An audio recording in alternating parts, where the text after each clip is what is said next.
Esta mañana escuché en el jardín de tu casa una canción que decía algo parecido a lo que venía pensando mientras tú leías un libro, y me quedé sin palabras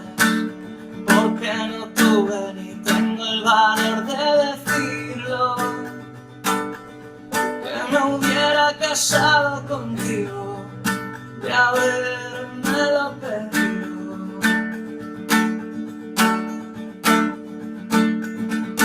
Y luego me he ido